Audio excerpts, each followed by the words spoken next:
No, don't. That you.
Barry.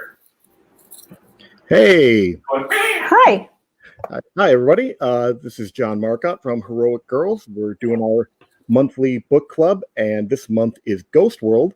And with me is one of my personal friends. She is a Disney Imagineer. She's an animator. She's an artist.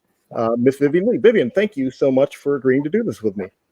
Hi. Nice to see you, John. Thank you for having me.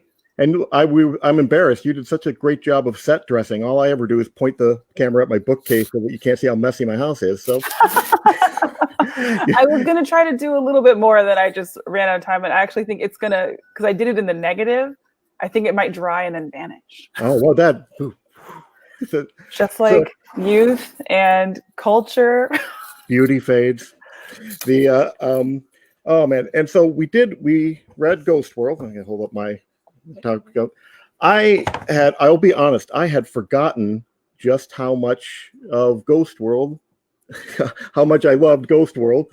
It is legitimately one of my favorite, not just graphic novels, but books. I just think it is a wonderful, wonderful kind of coming of age. The world isn't good enough for us type of a book. And I reread it and it just pulled at all the heartstrings again. And it just was amazing to me. What's your impression, just kind of generally, of the book? I mean, where does it rank in your pantheon?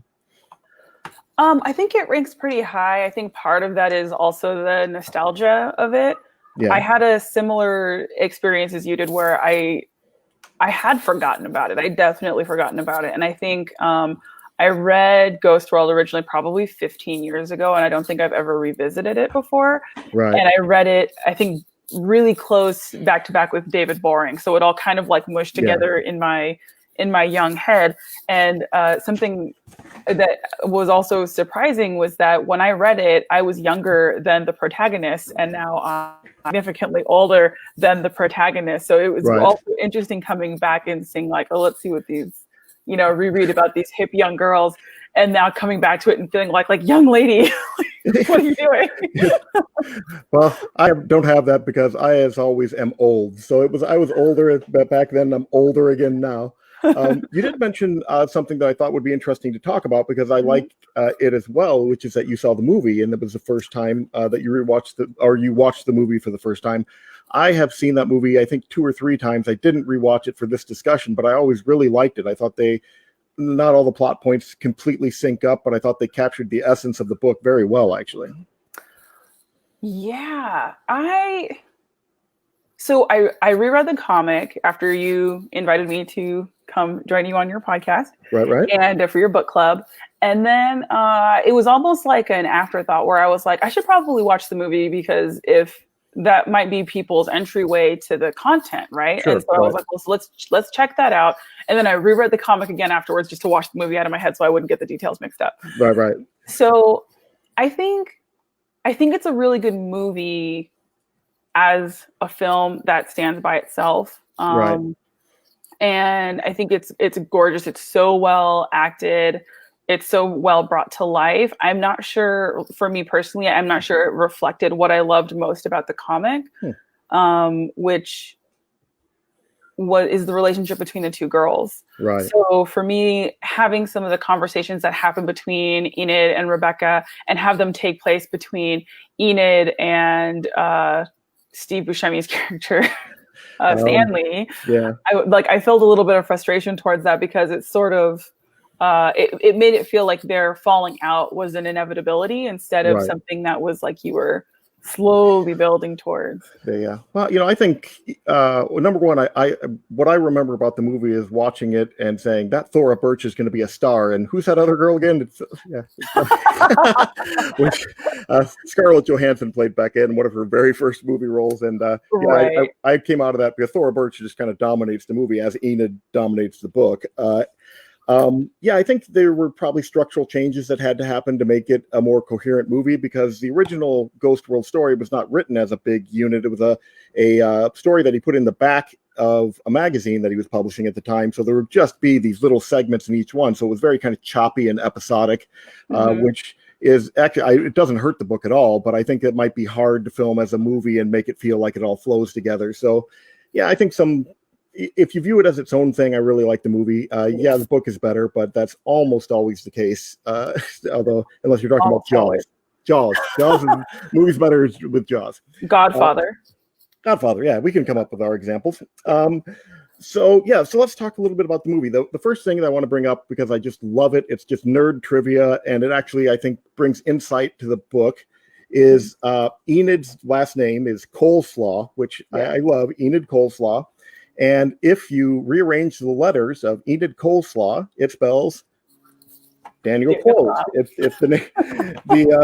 The main character is a pastiche of. You can see if you're on this page. I think it's page 11 of the book. That's when the one time she reveals that her name is Enid Coleslaw. It's actually Daniel Close, who actually is in the book later too, and he describes how pathetic and what a loser he is. But he is also, I think, he is Enid in some fashion. That he put himself in the book. This is kind of his point of view and perspective about the world to a certain extent, and so you can see Enid as kind of an avatar or a proxy for the author. I thought that was kind of interesting. It is interesting to write yourself into a story, into the opposite gender, and then view yourself from outside of yourself. Right. Which I don't think I've ever seen that before. This might be, this might be a unique, a snowflake here. It's one in a million. I'm trying to think of, Adaptation had a little bit of that kind of weirdness. The movie Adaptation, I don't know if you remember that one with Nicolas Cage, but even that was not this. This is very different. So I do think it kind of can color your perspective of what the book is about and what it's like if you realize that Enid is probably Daniel Close. That's his point of view in the book. He is Enid in some sense. So let's talk about Enid, because I know it's theoretically about the relationship between the two girls, but I feel like the book is really heavily slanted towards Enid's point of view, that we're talking about Enid and her perspective. I don't think we get too much inside of Becca's head comparatively, right. Possibly just because Enid dominates every conversation so heavily, but it's her personality. It's her personality. And but also Enid's the one that's really struggling, much more so than Becca. They both have some issues, but Enid really is feeling this resistance to change, to compromise, to compromising with the world. How much of herself is she willing to give up to get along, just to fit into society? And Becca's willing to make some compromises, and Enid's just not. And then that kind of hurts her in the end, I think. Yeah, I mean, I think I have a lot of thoughts about that. I just feel like Enid, the way that information is revealed about her is very telling, right? Right. And so even her sort of the way that she feels about her place in society and how she's going to either fit in or not fit in, she always chooses the path of not fitting in. Yes. But in choosing the path of not fitting in, it's always made very clear that not fitting in is a direct reflection of what she sees around her. Right. So in that way, she's constantly having to change herself as per the perception of other people around her. And so it makes it so difficult for her just to be herself, or to be honest about herself, or to even just speak, in a way that's just like her pure emotion, because she's always going to bounce off of whoever it is that she's talking to. Right. When she dyes her hair and then she just immediately covers it up because she gets called out, right? Right. And instead of just owning what it is that she wants and owning herself and owning her body, she's always having to make these compromises. Right. She, I think it's like a lot of young people about that age, the 1820s. She's searching for her identity. She's trying to figure out who she is, but she doesn't want to be influenced by society in any way, shape, or form. So I was going to bring that up. Every single segment, she has a completely radically different hairstyle, and when it was probably chopped up in the magazine, I'm not sure how many people may have noticed or remembered that, but when you're reading them all collected, it's very obvious that she gets a different hairstyle every time.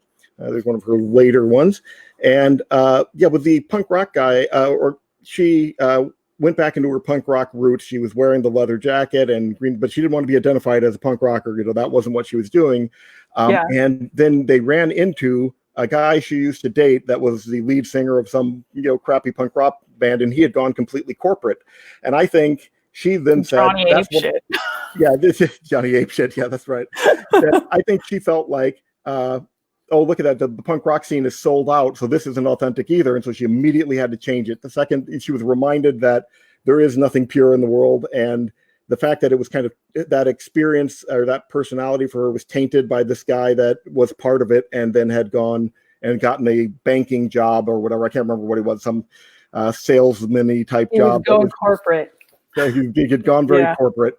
And when she was reminded of that, she just had a visceral reaction that she can't be associated with that. So she immediately went back and changed her hair again. It was I think she had the green hair for like a day.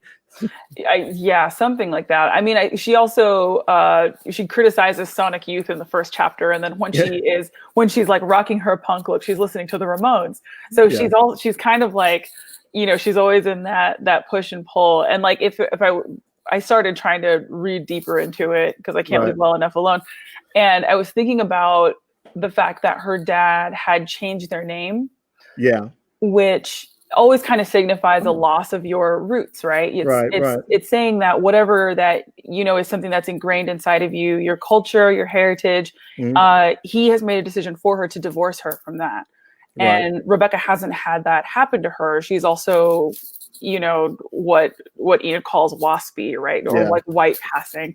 So Enid's got this disconnect to her roots. And then not only that, but like I was trying to like pick out little details of what her home life might have been, right? So in the same way that Enid often doesn't seem to know what she wants, her dad has gone through 3 wives and is now bounced back to, I think, the second wife, Carol. And then, so I can see a lot of reflection in Enid of like what she might have seen a lot when she was growing up, when she was younger, and then her dad pushing her to be political and then being political himself. That's an adult's way of being rebellious, right? And wanting her to be more like the girl who volunteers at Greenpeace, right? So he wants her to be like that, which is probably what he wants for himself, and she's trying to do that in her own way. Right. It's just her Enid is a contrarian in the purest sense of the world. The second someone tells her to do something, she is not going to do it. That's just, and you were mentioning, getting disconnected from her roots. Her original name was Cohn, and she's Jewish, and she throws out a pretty good handful of Jewish slurs all throughout the book, dismissive of Jewish culture. And one of my favorite lines in the book is at some point they were going to go get bagels, and she dismisses the idea of bagels because bagels are too waspy. Bagels are white people food. You're Jewish. That's you. That's what's supposed to be you. Your cultural roots. That's bagels. And but she felt, everything, like I said, everything feels like a sellout to her. She wants a unique individual identity in the world that isn't subject to the influences of society. And I don't know if that exists. I mean, that what she's looking for, I don't know if there is such a thing, and certainly harder to find now than it might have been, in earlier times before mass communication and a kind of a homogenization of the culture. And that's, I think, why she's so fascinated with like, oh, I could dress like someone from the 1930s or something like that. Or, she has all these ideas of being, of going back in time to a time when, culture was a little bit less homogenous, and you could be more of a unique individual. But yeah, I think, I don't know if she said a pleasant thing about anybody really the entire book. The things she loved are things that are objectively awful. The worst something was like with that fake 50s diner that's in a strip mall that has a guy that looks like Weird Al Yankovic as a waiter. She was just like, there's nothing about it that's authentic in any way, shape, or form. She loves laughing at the world, looking at the world and seeing how inauthentic it is, and then dwelling on that. So we got a comment from Melissa. In trying so hard to against the status quo, she ends up more miserable because she can't even be honest with herself about what she wants or likes. She just always tries to be edgy and hip without the depth of actually liking and understanding the things she tries to present. I do think that's at least somewhat true. She adopts these personas, and if she really loved like punk rock music or something, she wouldn't care if somebody else liked it too, even if he wasn't cool. That would be fine, but because it's what she likes. But she is influenced in the negative way by what other people like. If other people like the stuff she likes, or that if other people are into it, then she can't do that. She immediately drops it. I actually think that's also true for the way people feel about her. If people like her, then they must not like, their feelings for her must not be worth anything because she doesn't like herself. Right. So, the guy who ends up writing a 10-page love letter to her, right, she finds that repulsive. The people who seem to be on the fence about her, she's very drawn to, right? Right. The Josh character, the Johnny apeshit guy. And when she's complimentary of people, when she's complimentary of Josh, or I think even there's another guy I think that she seems like she might be semi-interested in. Right. The thing that she compliments them about is that they're taciturn, one of her like SAT words, right? They're taciturn, and that, they're not going to, they're not interested in girls, and that makes them like, therefore they are good. Yeah. And there's so much stuff in this comic. Like, if I could make an overall comment from when I read it when I was younger, there are so many things that they say that's not okay anymore. No. Well, it is. You could look at it as an authentic snapshot of who these people were at that time. I don't think that some of the things they were saying were okay when they were saying them. They just, it's again her kind of counter to her, her shtick, her contrarian nature. She just, if society says she shouldn't say that, she's going to say that because she's not supposed to. That's kind of the way that I took it. So I got a question for you, and see what you think. Mm-hmm. Is Enid in love with Becca? It's kind of hinted at a couple times. Is Enid potentially gay and has a thing for, or is it just that she feels like it's the only true, real relationship she has in her life, and she tries to move it to some other, area? She's afraid to commit to anything, so it never really materializes. So, but sure. I'm just curious if you picked up any of that or not. I definitely think that you could obviously make a case to say that there is a homosexual reading in this. Right. I think I was really trying to figure out the dynamic in their relationship. Yeah. Because it's almost hard to tell where. I think there's a moment where Becca accuses her. I always have to call you. You never call me, right? Right. But it's hard to tell is that true? Because Enid's being like that. I called you right now, right? Right. We do have those friendships where it's like, well, I'm always the one who's pushing this forward. Right. At the same time, I would say that Enid is an extrovert and Becca seems relatively introverted, but she's also that person who eggs Enid on, right? She's the one who says, let's call him, let's do this, let's do that. And then Enid has this reaction to need to perform, right? I also think that if Enid was a lesbian, that is something that she would be like, I'm a lesbian, That's true. I think that's like she'd probably pick up on that and want to try to make people uncomfortable or try to like. Yeah. I'm surprised she didn't adopt it as an identity, whether she was or not. It just seems like something she would do, just try it out. Yeah. Just to say, right? Unless it maybe crossed the line that she wasn't comfortable with. Right. Which, that's also kind of hard to tell works, but like exactly with her constantly having to change herself. I think the thing that kind of gave me pause was the flashback where Enid recounts losing her virginity, and Yeah. most of it was at Becca pressuring her to do it. Right. So Becca's supporting her, and then during the act itself, her thinking, how am I going to tell Becca this story? Yeah, that's right? exactly what I was going to point out. She wanted to tell her that the Jeffersons were on in the background while she's losing her virginity. She walked out. She wasn't really thinking about losing her virginity. She wasn't thinking about the boy. She's like, I have to call Becca up and tell her that it was weird and that the Jeffersons were on in the background. That was her immediate thought process coming out of it. And then I saw that we had a comment from Melissa that we were in the middle of conversation. She had said that she believes they weren't, which I think is completely valid. I'm not making a hard case for it. I just think there might be something a little bit there that you could make a case the other direction too. I wanted to talk there. I think there are only a few moments where we get like genuine emotion from Enid, where she's not being performative and putting on an act for other people. And there were two points in here that I saw it, other than the end where she's definitely doing that. But the two that I thought were genuine were when she runs back to her failed garage sale and she's looking for the stupid little doll that she had from her childhood. Because again, it's something real. It's not something that other people like. It's something that's just about her. And all of a sudden she realizes that, and she rushes back to grab it. Yeah. And the other time was when they set up the guy that they found in the classifieds ad for the Lonely Hearts ad. Yes. There was a guy that had put an ad in the newspaper saying that he saw a redhead, looked across the room, and I thought there was a connection. So the girls answer this ad and lure him to this diner that they like going to, the cheap diner.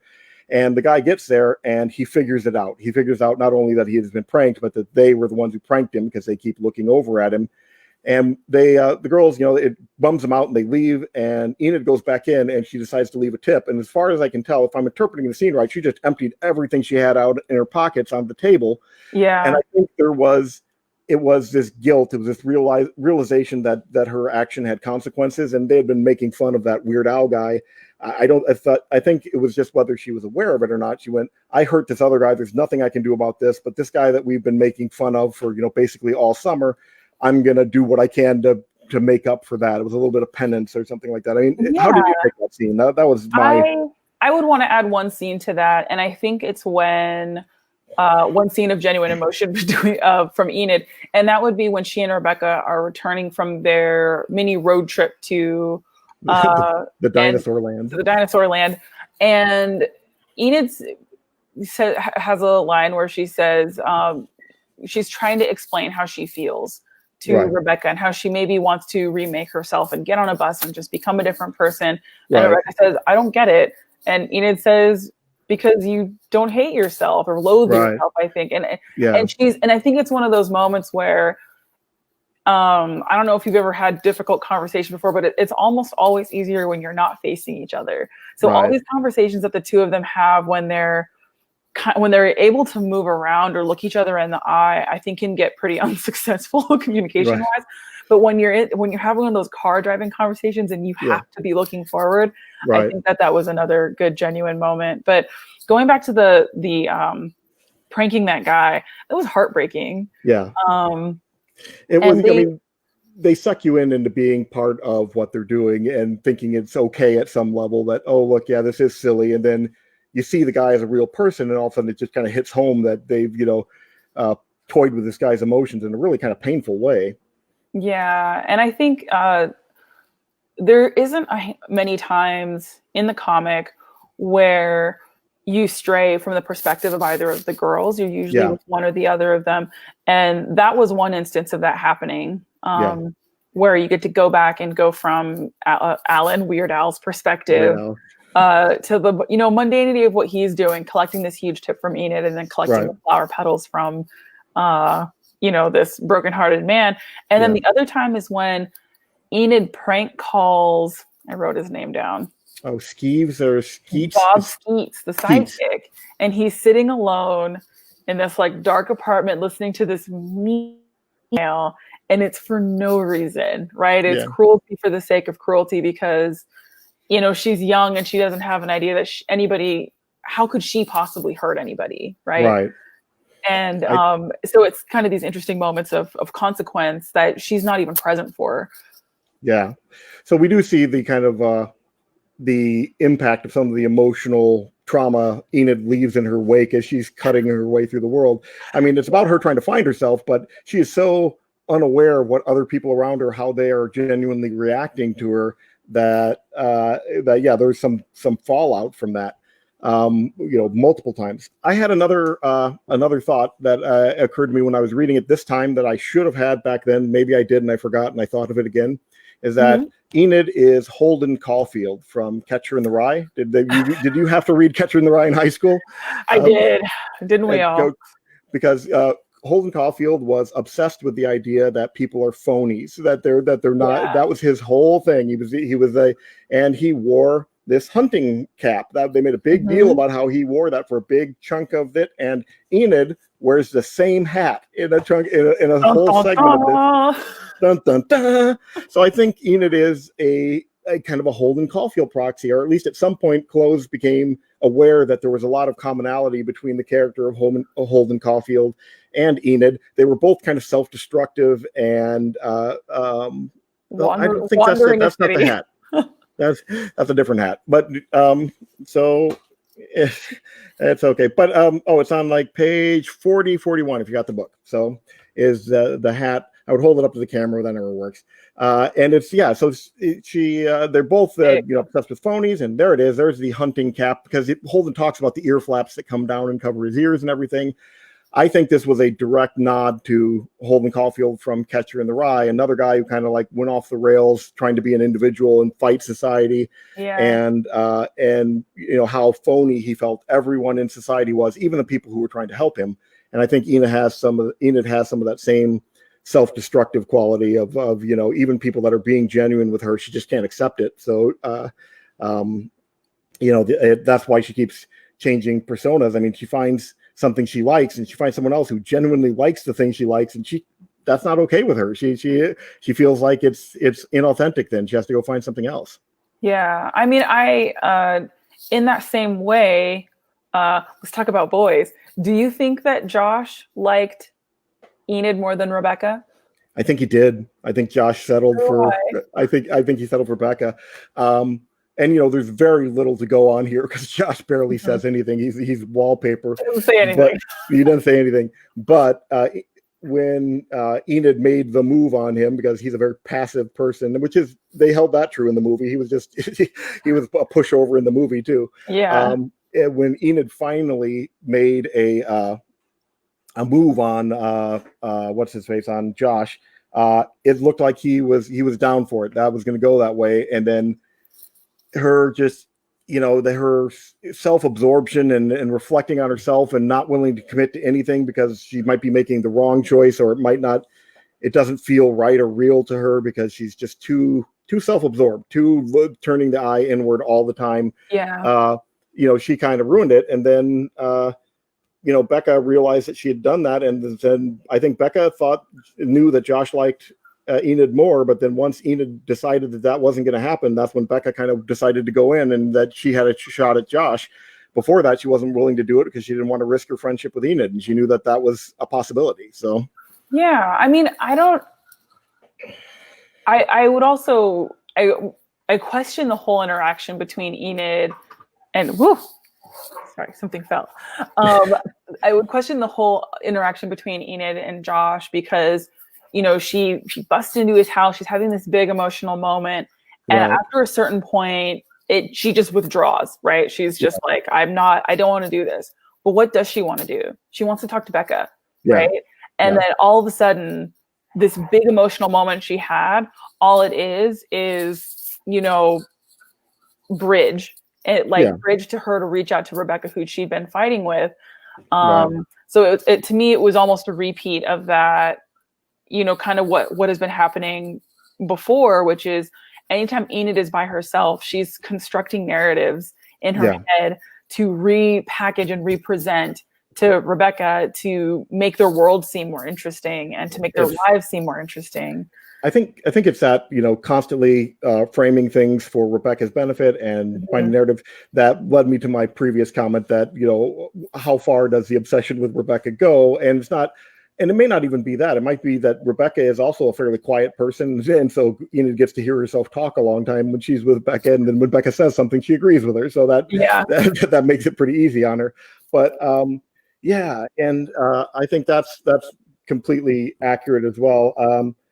One of the things, another thing I noticed, and we're going to hop around in time here, but the very end of the book, like when we get into the end game and we see that everything's kind of falling apart for them, that Enid might be going off to college. We get the idea that Enid is actually very smart and could easily have gotten into college, but she felt like that's just what the plebes do. That's not for her because other people are doing that. So I mean, also the driver's license. It's like you can tell by the way that they said it that the only reason they didn't do driver's ed was because everyone else was doing driver's ed. Yeah, exactly. And again, that's like shooting themselves in both of their feet where they're like, this town sucks, but we're not going to give ourselves a way to get out. Yeah, exactly. And but when she did finally break down and get it, she had to get the different vehicle. So she got a hearse. And admittedly, everybody in high school thought, oh, that'd be awesome, man. If I got like some weird car or another like that, a hearse or something. I think everyone had at least a phase where they toyed with that kind of idea and thought that getting some weird car would be cool. But I think there's a lot of symbolism in the fact that, that when she's settling to go to college, when she's finally trying to fit into society at some level and realizing that her friendship with Rebecca, if it's not going to end, it's going to be different because Rebecca's with Josh now. And that it's a death for her. So she went and got herself a hearse, because at the end of the book, she decides that she can see the writing on the wall, the foreshadowing that her relationship with Rebecca, even if it maintains, is never going to be the same. And she can, and she just has been searching her whole life for this authentic reality, this authentic persona. And I think she's starting to give up hope that she can ever find it, which is why she agreed to go to college in the first place. And I think, I don't know, maybe I'm just reading too much in it. It was just a hearse because that was a weird thing for her to get. And she's weird, but I thought they put the hearse in at the end because it was symbolizing the death of her friendship, her quest to be this unique individual. And she realized that it was all falling apart and it wasn't going to work the way she wanted it to. Yeah. I mean, I think you can also just say the death of her childhood, right? And I think that's also what feels so devastating about that garage sale, the abandoned garage sale, right? Because you see all that stuff there that she does care about those things, right? But she's flighty and she forgot, like you can tell she just completely forgot that she left her belongings on her front yard. Right. And then that image of her coming back and like her records are scattered and she's just looking for that one thing to hold on to, right? That does feel authentic, some weird tchotchke some guy gave her, right? Right. What was this called? Goofy Gus. Goofy Gus. She wanted her Goofy Gus, right? I wrote down doll. You're better than me. But then later on, when she wants that record, she decides that there's one song she wants to hear, and that's what's going to make her feel better, right? And she goes through all her things and she can't find it. I was absolutely certain it's because someone just walked off with it at the beginning, right? Because she doesn't hold anything precious to herself. She deliberately makes sure that she gives off the perception that she doesn't care about anything. Right. And in doing that, struggles to hold on to the things that she really does care about, like potentially a friendship with Becca, with Goofy Gus, with this album that she wanted, which I think her dad had that. Did he not? Did her dad present that? She came back home and it was after a particularly difficult time and it was sitting there in the living room, kind of propped up. And my assumption was that it was somewhere in the house and he had found it. Right. And then it's this whole thing about you're special, and Enid's listening to it on an old Fisher Price turntable and crying in the corner.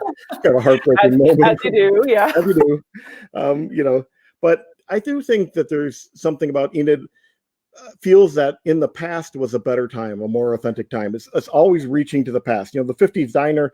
yeah, she thinks that's inauthentic, but I think she thinks there was an authentic version of that at some point that would have been cool or would have been interesting. She wants to dress like she's in the 20s, the punk rock scene, not the new stuff. She's back in the 70s with the Ramones and the Stooges. And Yeah. she's always looking backwards to some time in the past when she thought things were better.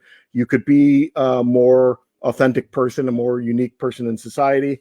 And, you know, I'm not sure that that time really exists the way that she thinks it does, but I mean, if you want to take that to an extreme conclusion, when the only happy memory she has of childhood, so she claims, yeah, is of going to an area that is prehistoric, right. So, that's nice. so, like, if we want to put that together, there you go. Yeah, There's if you want to put that together with your analogy, then yeah, the time before humans, she was also nostalgic for. Yeah, that's how far back she wants to go. And there's also some, I think there's some, maybe another bit of symbolism here that, you know, we're getting towards the end of the book, and here we are seeing the things she likes, which have been extinct for millions of years. You know, that you know, this is what she likes, and it's been gone a long time. And Yeah. you know, it is a book that lends itself to, you know, being like a high school English teacher that reads way too much into it. But it's some books you can do that with, and I think this is definitely one of them. This is not something that is you need to just do a surface read and present what's given to you. I think there are these deeper meanings, and whether it's something we're bringing to it and applying to it that the author didn't intend, or whether it's something that he did put in there for us to find, is open to interpretation unless we can get him on the phone. But well, I think a big part of that, and it's something that I even being when I was a kid and I read this, that I really liked, was that there wasn't a narrator, and it felt like you were just kind of walking around with them. And because you don't have that clear singular voice to say, this is one person's reality, you are stuck hearing all kinds of different things that you don't know. Like, was that true? Is this true? Who are you talking about?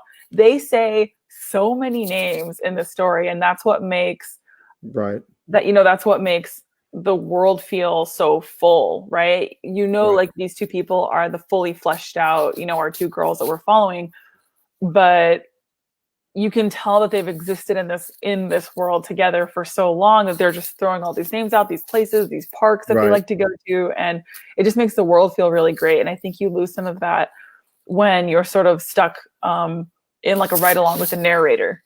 Right. Yeah. And so Melissa's chiming in that if she looked forward instead of looking back so much, she might actually find what she needs instead of grasping onto a past that was never the ideal she thinks it was. I think that's true to a certain extent. She is searching for something that I'm not positive exists. This individual persona that is completely disconnected from the wants and needs of the rest of society. And I just, I don't think that it exists. We're a part of society, whether we want to be or not. And so that's why she keeps hopping around, is because she keeps looking for something that just isn't there. And, looking forward a little bit and trying to focus on the now rather than on even the future. Yeah.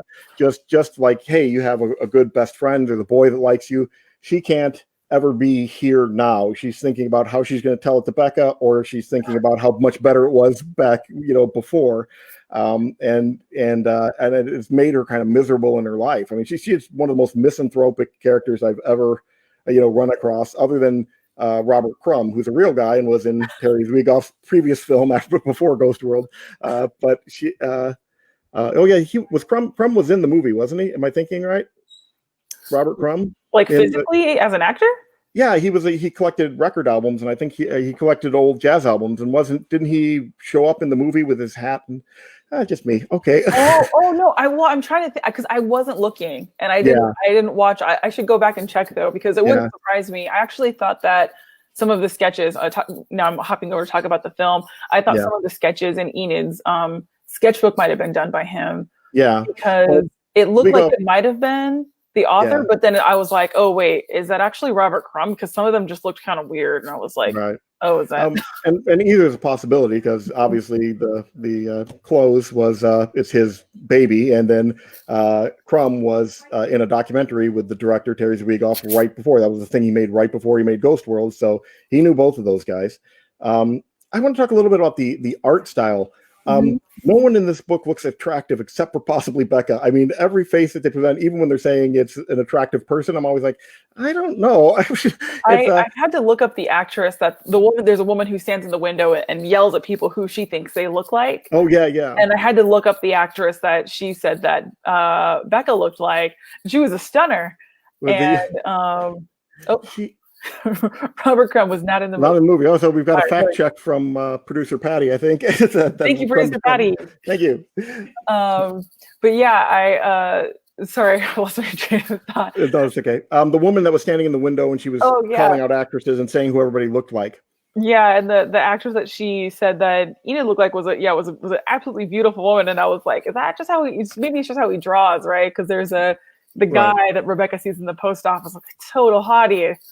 Like, well, that's my point, is that I don't know that Close knows how to draw pretty, or chooses not to, or maybe we're just seeing everything from Enid's point of view and the world's filled with ugliness because she doesn't like it. So I think any of those is possible, although I don't know if I've ever seen a super pretty person that Close draws. It's just not his style. I'm not trying to say anything bad about it. It's just, he has this. I think that there's an artist named Raymond Pettibon that when I was re-looking at this, I was like, this kind of reminds me of that. But I think also having he doesn't do like a traditional style of like cross hatching. He's using these really oppressive lines to shade that are completely, vertical, right? And so when you look in the background, it's like everyone is jailed in from all sides, right? And then when he does pattern something, he doesn't pattern it along the folds. He's like flat, and he just like stamps his pattern on flat on something. So it really kind of like, I think it texturizes the world in a really great way, and especially just sticking to the blues and that like off the blue-green color palette with the black. Like, it's so dynamic. The duo toning in the magazine is just very, very cool. It may have been done for commercial reasons at the time. I'm not positive. They just may not have had the money to do full color. But it's striking, and I wouldn't colorize it if you could. There's no improvement to be made by going full color with this book. I think the black and white is gorgeous and beautiful, and I don't see any need to make it better than that. I had a thought about your woman that was up in the window pointing out everybody's name. When you look at it, she's in this perfectly square box and everything. It looks like she's in a television. And I went, but it's the opposite. The world's her television. She's just watching, and the world's there for her entertainment. So she's calling out who everybody looks like, because it's almost like she's watching TV. And I went, that's what Becca and Enid are doing in a way. The world's just there for their entertainment. They don't think of the people as people. They're just puppets in a show, and so that's why they can be sometimes so cruel to people and things like that. It's because they're not really seeing them as full people with their own values and feelings and things like that. They just see them as another part of this show that they've been watching the entire time, which is the world, that they're critiquing. And everything that's in it, their actors and props around them, right? Like they point out that pair of jeans that's on the ground. Look, at someone left their homeless sign there, right? And so it's almost like they're calling out Easter eggs, but it's just their own world that they live in. Right. And it's a kind of dissociation from the world, of not being part of it, but being something outside of the world and commenting on it. I think is very, very true for both girls. And like I said, it's at some point, I think towards the end, Becca realizes that you can't do this your whole life, and starts to make compromises. And that always sounds bad, but I don't know that it really is. It's, you make concessions to the world and to the people around you so that you can get along in the world. In the world. I mean, there's something about being pure and being your own person, but at some point, we are a part of society, and we need to try to get along with other people. And I mean, so I think there's that part of it. I want to address the compromise on Rebecca, because I was looking at the book, and I had a thought that Enid is much more well off than Rebecca is, right? She has more space to herself. She's got a ton of clothes and accessories and different shoes. Right. Rebecca is almost always in the same shirt. She has a cardigan, a jacket, and she's got, I think, 2 skirts and a pair of pants, right? And you see her repeating outfits. This is actually like a huge pet peeve I have from like the Disney Channel, because someone's like, I'm poor. And it's like, you literally have an exploding wardrobe. But and then, versus Enid, who has, even though she begs Josh for money at one point, she clearly has an expendable income. Right. She's able to get a car when she needs a car. Her dad's pushing her to go to college in some sort of way. And even though when Johnny apeshit, confronts her about it, he's like, oh, well, mommy and daddy are going to pay for your college. She's like, no, I'm paying for college, says the girl who's just out of high school with no job, right? Yeah. So she's got this idea of her own independence. Enid has an idea of her own independence that you never really see Rebecca pretending to have, right? Rebecca doesn't, when they go to eat out, Enid gets the onion rings, but Rebecca wants to try the special. And it almost seems like, she doesn't want to waste this chance going out on just getting onion rings. She wants to try something. And so I think that, like, when you think of people who make compromises and the people who have the privilege to be flighty and to sort of run off and do stuff like that, like, a lot of that possibly has to do with the wealth disparity. Right. That's a really interesting point, because I had thought about it just in terms of their personalities, but their circumstance also dictates that. I mean, it's easy to be the starving artist when your parents are loaded and they can prop you up if you if things don't work out, or if you need money to get by for a month's rent and stuff like that. The starving artist who doesn't have those parents ends up working at McDonald's to try to pay the bills, because that's just what you have to do. And are you a sellout for doing that, or are you just a person trying to make ends meet? Well, it's the compromise to get by. Enid was never forced to make that kind of compromise. I mean, maybe we could look at it that way. Mm-hmm. I think we're getting towards the end, so we have to talk about the end, because this is one of the most it's up there with like Lost in Translation or something, with like a strange ending that you don't quite ever know what to make of and stuff like that. I mean, I have my theories. I'm curious to what you say. So in the book, they have mentioned that there's this bus stop that has been out of service for years, and there's this one guy waiting at the bus stop for a bus that never comes. And then at some point, he gets on the bus and goes off. And then at the end of the book, Enid gets on the bus, which of course is a callback to her saying that she just wants to get on a bus, go somewhere, reinvent herself, and come back. Right. But it's also, she's on a bus that's like dislodged out of time. She's on a bus that stopped a long time ago. Somehow she has boarded a bus to the past and she's going there. I don't, it's there's so much sadness around it that it just feels like more than just she's running away from home or something like that. I think there's probably more than one way to interpret it, but it's like her just giving up on society altogether and going to I don't know where. So, I mean, what did you think the point was there at the end when she kind of abandons the world? Yeah, I mean, I think that this is her fully embracing her 1930s look, right? Like, she's got the hat haircut for the pillbox hat. She's wearing a drop waist sweater with a slightly longer skirt than you've seen her wearing, and she has a hat box, right?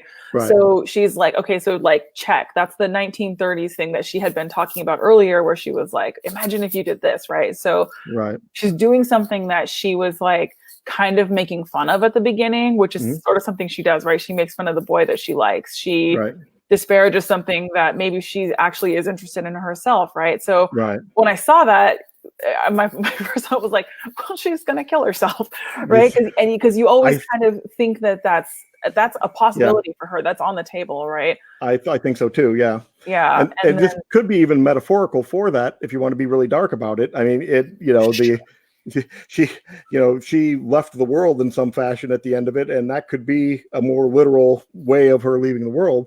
Whatever happened, it just seems it seems kind of final, whatever happened there, that she's made some big decision that there's no coming back from. So I don't know. It's I'm curious what, I don't have a definite thought, like there's one interpretation that I feel has to be the right one, but I like it because it's something that you can think about and spin different ways and try to, piece out what was meant by it.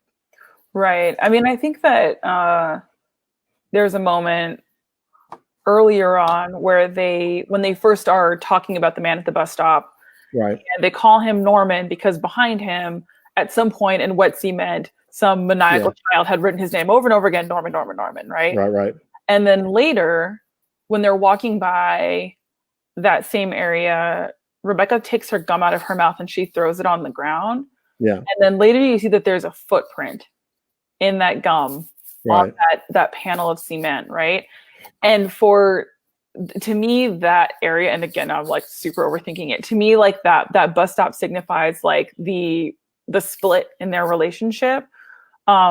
Rebecca has planted herself in that city and in that town, right? So she's the gum that's stuck on the cement that's like marked with the footprint, and like that's where she's not going anywhere, right? But it has decided to, to depart, right? What happens if when you leave Ghost World? Are you in the real world? Is that what? Well, I think she's going to Ghost World. I think it's the opposite. If you look leading up to her going to the bus stop, she sees the graffiti guy. She keeps seeing ghosts. She's following the Ghost World graffiti, and then that leads her to the bus stop, and then all of a sudden she gets on a bus. I think that this graffiti, which they mentioned, it's been there forever and things like that, that it represents the past in some way, or this longing for the past. Boy, we're getting deep in the woods here, but I do think that.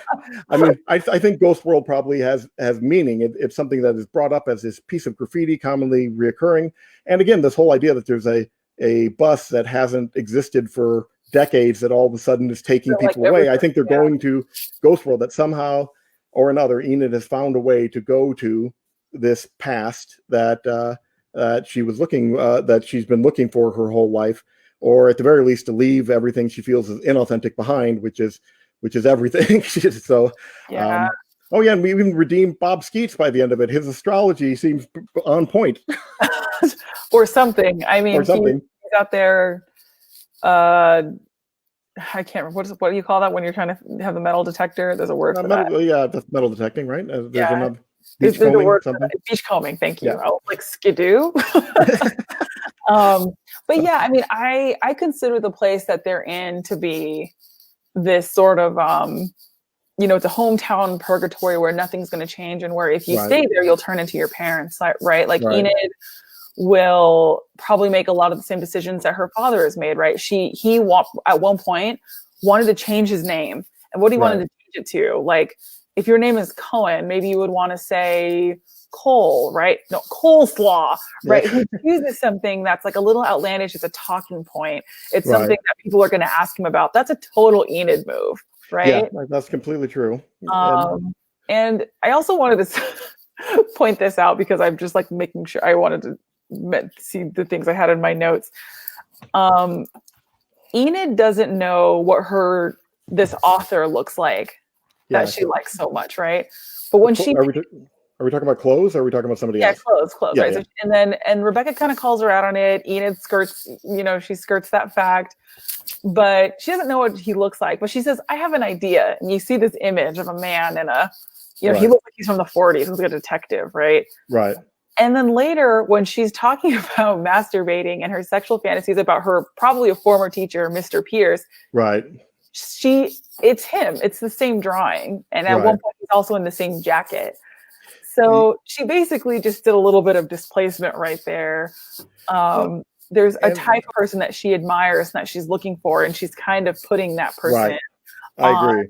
Yeah. It's imagination is perfect. Reality always disappoints. Exactly. It's not like she really gave Daniel Clowes there a chance. He was sitting at a table when he's not amazing, and she just walked off and said what a loser he was. And but at the same time, though, if his hair had been styled, would she have judged him for it?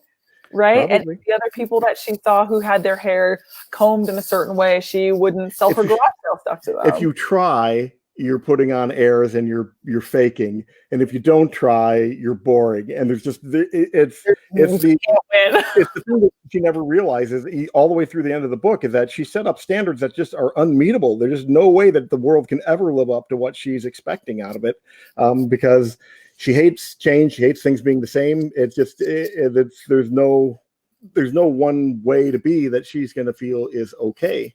Right. And if it has to come through her filter of approvals, then you're not going to win.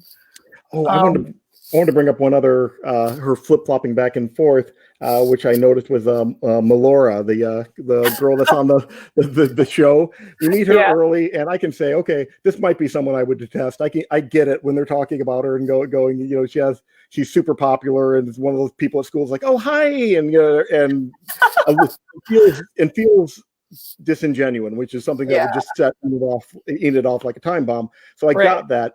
But then later, she is talking to Becca, and she talks to Becca and says, "Oh yeah, I told Enid the story about when I lost, or not. I told Melora the story about when I lost my virginity." This is the girl she could not stand earlier in the book. She told that to Naomi.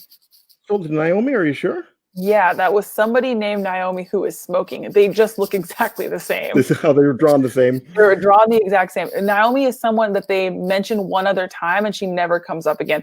Actually, I made a whole list of all the names that are mentioned. That was a good idea, obviously. That they don't explain who those people are, or they just give you like a throwaway sentence about like, oh, they're that person who said this to me, or like Jason said this. Right. And it was super confusing because there's a Jason, a Josh, a John, and a Joey, and a Johnny. Right. And it was one of those things that made me think that like everybody in this town is just like this nebulous mass of like one hateable person who's just kind of morphing off and torturing these people. But Naomi, who Enid told all that story to, was someone that Rebecca despised. Right.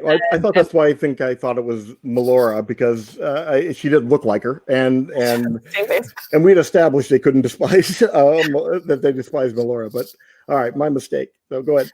Oh no, not at all. I have a question, since we were talking about the ending. Let's go all the way back to the beginning.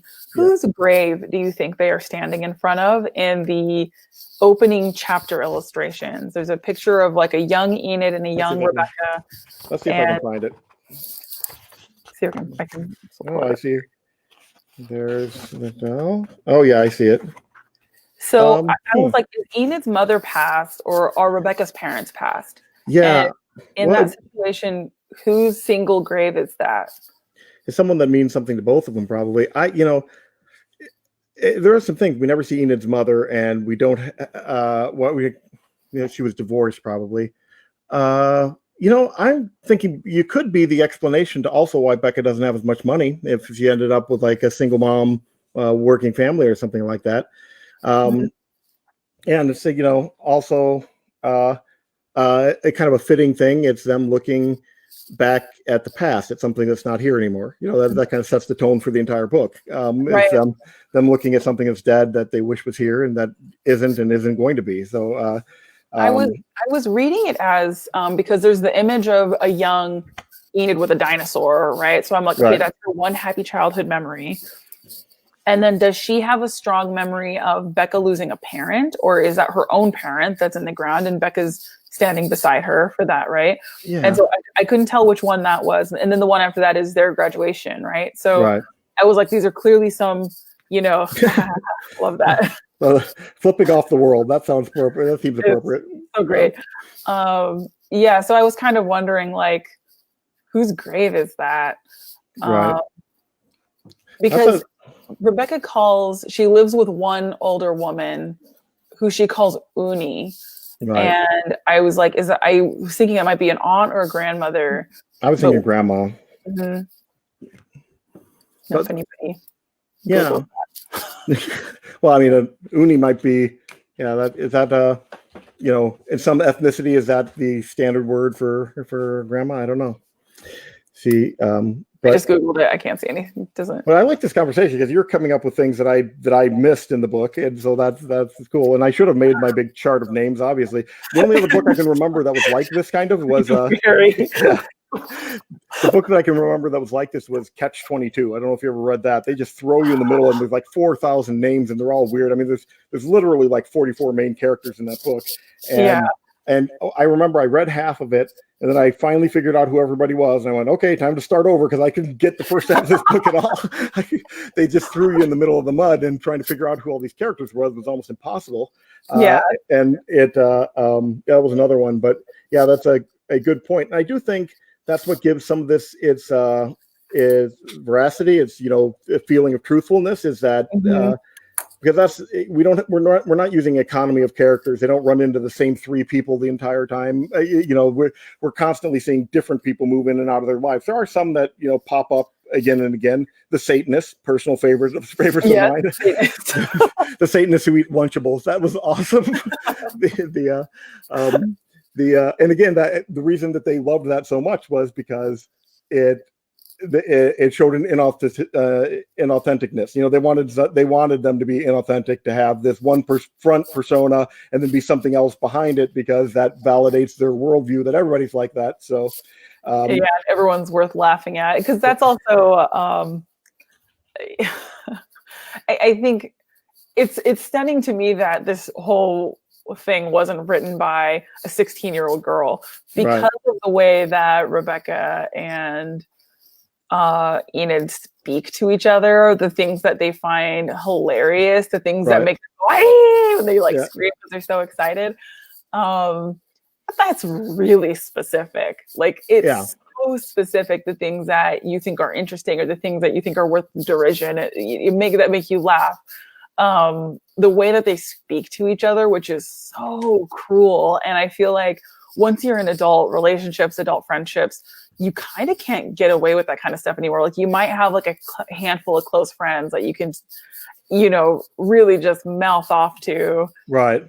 tell them to go put you know what where. Like, I have like 2 friends I can think of where I'm like, on a good day I could probably get away with something like that, but most of Right. the time, like, you kind of just have to, and maybe this is the pandemic speaking, like, you just kind of have to be nice, right? Like, you Right. can't. I don't think Enid feels like she has to be nice at all. You know, she's got a superiority complex to the world. You know, the world just doesn't live up to her standard. And I Yeah. think by the end of the book, she realized she doesn't live up to her standard either. And there's just, you know, I don't know, that the entire world, everything is a disappointment, and which is kind of a bummer ending, but it feels like that's where she's at. You brought up the fact that it is interesting that Daniel Clowes, a man, wrote this book with this amazing insight, and that reminded me of the movie 8th Grade by Bo Burnham, who is also a man, and I don't know if you saw that one or not, but it is incredibly specific about this like late middle school, early high school period of being awkward and, you know, developing sexual feelings and stuff like that from the point of view of an 8th grade girl that, you know, and I admittedly, I will go on the record, I have not been an 8th grade girl, but it felt, I've seen it, but I haven't been it. It felt so genuine and authentic and real. And I went, that's just amazing that not only did he come up with a story, but that he came up with a story from the point of view of the opposite gender, which made it he put a much more difficult hurdle in front of himself. And it just felt, and people who have a second X chromosome can chime in on this, that it felt very authentic and real to what that experience would be like. I was pretty amazed that it didn't come across as condescending or, you know, just it are missing the mark. So, yeah, I think that, I haven't seen 8th Grade. My mom highly recommended it, so I know I need to check it out. It's a good movie.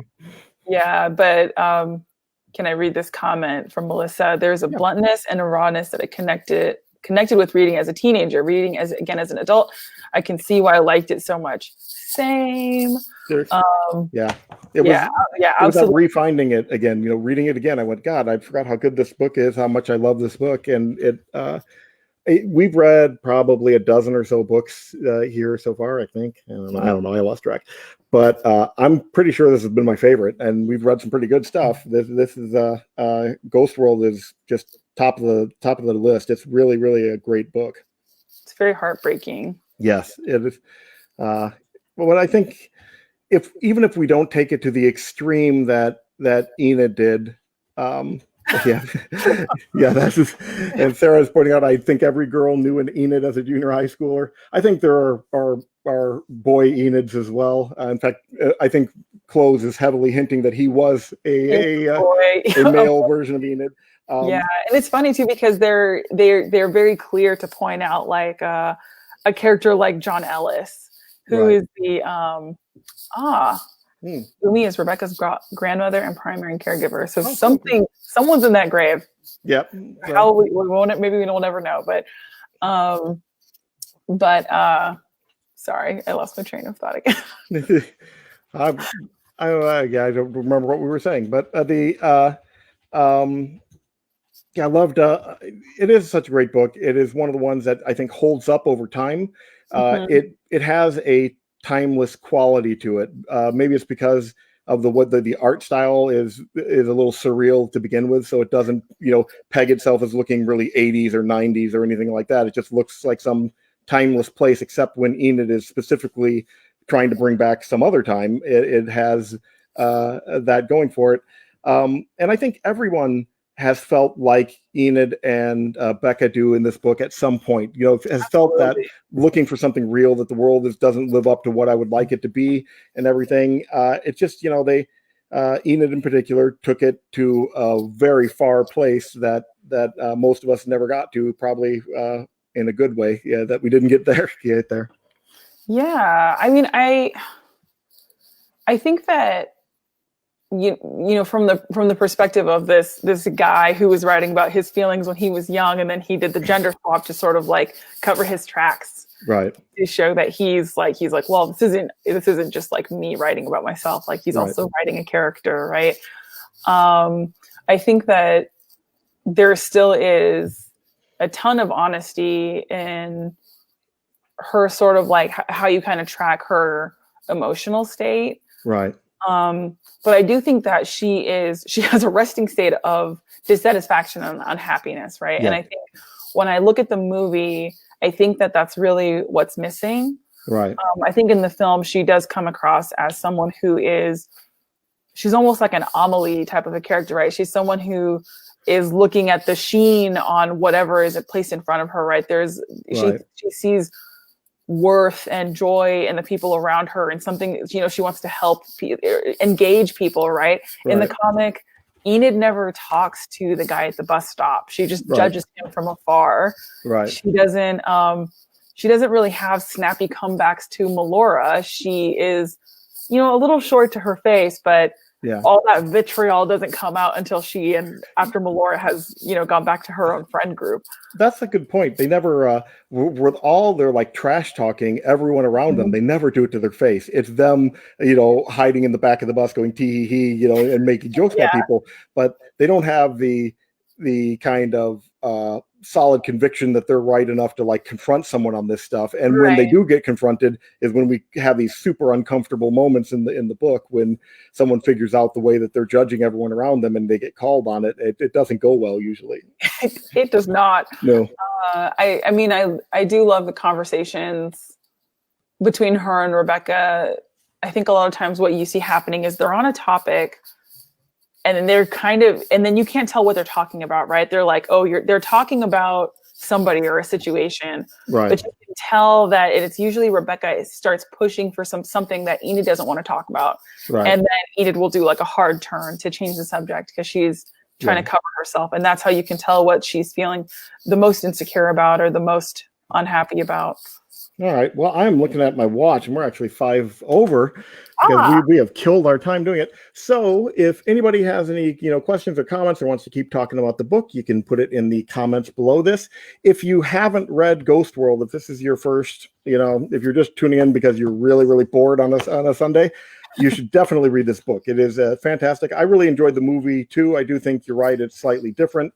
I remember what she really likes Bollywood musicals at the beginning of it, and she gets a job at a record store, which she can't keep because she can't stop herself from calling out everyone's imperfections.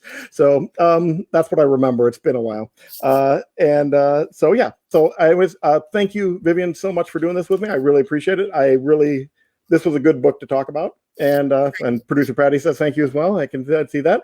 All right, everybody, we will see you next month. I'm going to pick a book, and I'll throw it up here in the next couple days, and tell all your friends. All right, thanks, everybody. Thank you, Miss Juliet. Bye, everybody. Bye, Juliet.